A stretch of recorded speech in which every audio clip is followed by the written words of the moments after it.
Welcome to my channel. It's my pleasure talking to you. Greetings to you from Lagos, Nigeria, to wherever you are watching from. This is my book, Predestination is More Powerful Than Choice. And from this book, we'll be looking at there is no mistake in predestination. Every action of God is controlled by what He knows already. God is a master of situation and always allow what He knows to direct His actions to avoid mistake. What God knows is more important to Him than what He wants to create. That is why the whole creation reveals the size of God's thoughts. If you fail to pay enough attention to whatsoever you claim to know, mistake will be inevitable. In predestination, God never makes mistake in creating men due to what He knows. That is why you can never see two people behave the same way. Even twins don't behave the same way. God knows what you can achieve in life and predestine it in your personality, wiring before the foundation of the earth. God knows what you can achieve in life and predestine it in your personality before the foundation of the earth. Every life that needs to be lived soundly must involve self-seeking.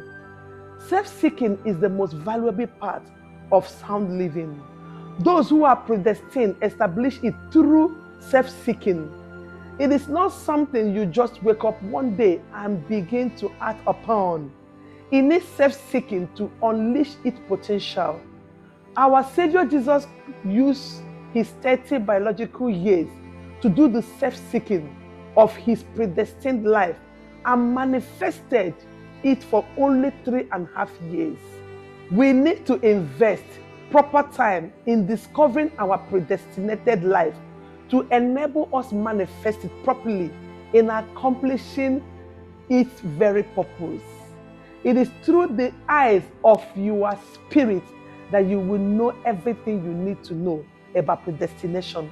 It is important for you to make everything humanly possible to identify with the eyes of your spirit so that you will have revelation about your predestined life.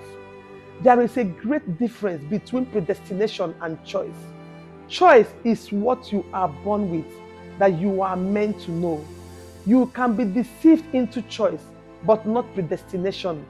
God is all-knowing, and so predestined your life from the beginning. It is important to see with the eyes of your spirit so that you will not learn everything or be at every place.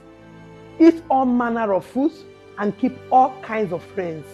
Those who see with the eyes of their spirit are not limited in knowledge and revelation. The only thing God ordained is what He knows.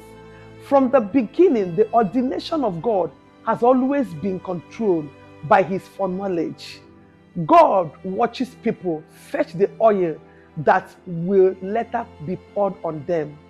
In ordination, men are expected to have knowledge of themselves because it is in knowing that they produce the crown of life for themselves. It was Christ that crowned Jesus' manifestation. What is the role you play in your ordination? It is the will and wish of God to see men be part of their lives. God wants us to be part of our ordination. We can't leave it completely to God. God ordains what He knows. Life is not meant to be invested until you are able to discover what took it. It is important to be aware of what took your life to enable you dedicate your life wholly to it. What took our life is a purpose that we must accomplish. So long as it is predestination, the support of God is sure, especially to those who discovered it and devote their lives to it. God has always wanted men to enjoy His support when they are obedient to His will. God cannot support disobedience in men. It is only when you stay in that which took your life that you will be fully supported. The support Jesus got was the reason why He defeated the grave. Adam also got the support of God when he was in the Garden of Eden until he was pulled out of Eden and God withdrew his support from him. Root is everything in predestination. God is mindful of our roots, especially each time he wants us to accomplish purpose. There are certain foundations that cannot be used to establish certain purposes. Your life is connected to its source, which means that if your source is rich, you will have a rich destiny. And if your source is poor, you will have a poor destiny. Our root bears our story, and our value is equal to the root that bears us. No man can be greater than his root, and that is why we are predestined according to the root of our source. Well, we have come to the end of today's episode from this book. I will see you same time next week. Love you plenty from my heart. Bye.